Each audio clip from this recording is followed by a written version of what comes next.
আসসালামু আলাইকুম। আপনার কি দাঁড়িয়ে পানি খাওয়ার অভ্যেস? আপনি কি নিয়মিত দাঁড়িয়ে পানি খাচ্ছেন? না, একেবারে দাঁড়িয়ে পানি খাওয়া যাবে না।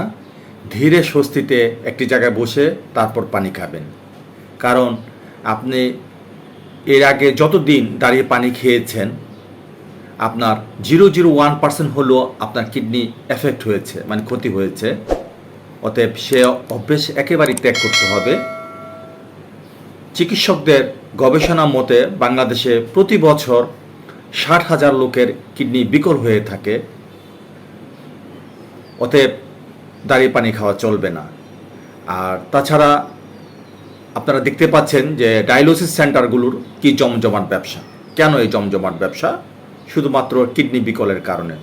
অতএব এই অভ্যেস থেকে আমাদের বেরিয়ে আসতে হবে এবং কিডনিকে সুস্থ রাখতে হলে আমাদের কিছু নিয়মের পাশাপাশি দাঁড়িয়ে পানি খাওয়ার অভ্যেস একেবারেই ত্যাগ করতে হবে। Thank you so much.